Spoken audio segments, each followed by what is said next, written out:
All right, let's dive into something that's about to change the game for every single business here in the UAE. We're talking about the new climate law. And trust me, whether you're a tiny startup or a massive corporation, this one's for you. So let's take a quick trip back to April 2024. Remember that? Of course you do. How could anyone forget? For a couple of days, business as usual. Well, it just stopped.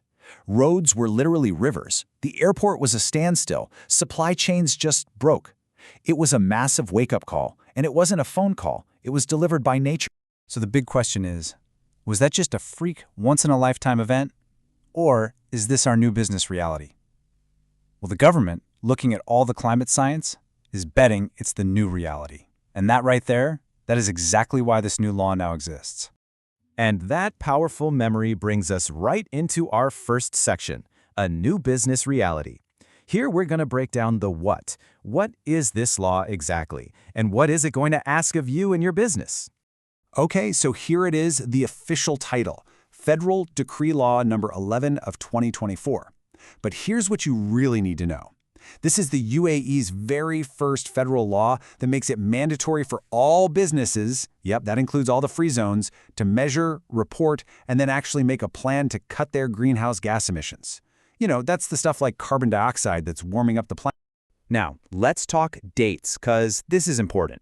The law came out in August 2024, but the date you need to circle in bright red on your calendar is May 30th, 2025. That's when the law kicks in, and you need to start getting your house in order.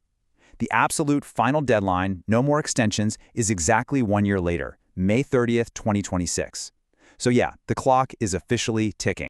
And if you're kind of thinking, it's just another corporate social responsibility thing, well, I'd ask you to think again. Look at this number, 4 million dirhams. That's the maximum penalty for not taking this seriously. This isn't a friendly suggestion, it's a major legal requirement with some very real financial teeth.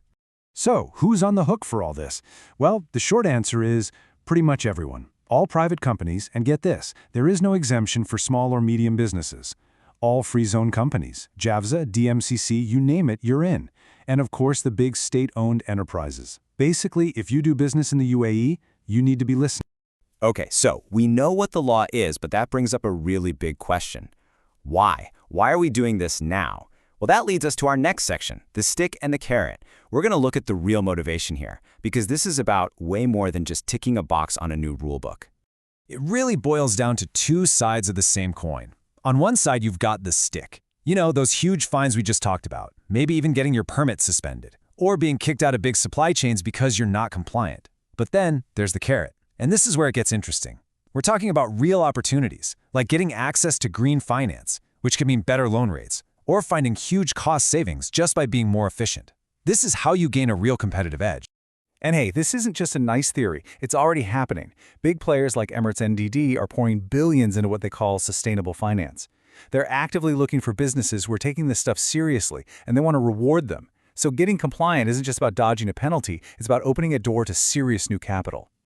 Okay, enough about the what and the why. Let's get practical. This is your compliance playbook. In this section, we're going to walk through the how, with a super simple step-by-step roadmap to get your business ready for this. Look, the official guidance has a lot of detail, but it really comes down to these 3 simple steps. First, govern and map. That just means you pick someone on your team to lead this, and then you walk around your business and figure out where all your emissions are coming from. Second, measure and plan. This is where you collect the actual data, think electricity bills, fuel receipts, calculate your carbon footprint, and then create a realistic plan to shrink it. And third, report and improve. You get your report checked by an expert, you submit it, and then you use that info to get even better next. So what do you actually have to measure? The law starts with 2 main types. The easiest way to think about it is this. Scope 1 is the emissions coming directly from things you own and control. It's the exhaust from your company cars, the on-site generator, even leaks from your AC units. Scope 2 is the emissions from the energy you buy. So it's the stuff coming out of the big power plant that generates the electricity and district cooling you use. You've got to track them both. Now, I know what every small and medium business owner is thinking right now. This sounds expensive. What's it going to cost me? Well, here are some ballpark estimates. You've got your initial setup, some annual costs for managing the data, and then that mandatory verification. But here's the cool part. What a lot of companies are finding is that these costs are often covered by the money they save on energy within just 2 or 3 years. So that investment actually starts to pay for itself. So let's say you've done all the work. You're measuring, you're reporting, you're compliant. Are we done? Not even close. That brings us to our final section, which is all about how you turn this requirement into a real strategic advantage that, honestly, will future-proof your business. See, getting this right today isn't just about hitting that 2026 deadline. It's about getting ahead of your international customers and partners who are already demanding this data. It's about getting ready for the new digital reporting system the UAE is building, and maybe even making money from a new carbon credit registry. And most importantly, as those April floods reminded all of us, it's about building a business that's tough enough to handle the very real risks of a changing climate. So, let's just wrap this all up with one final thought. The new law, it's asking a pretty simple question. What's your emissions data? It's a compliance question.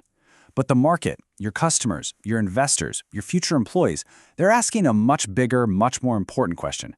Okay, now that you have that data, what are you going to do with it? And answering that question, well, that's where the real opportunity begins.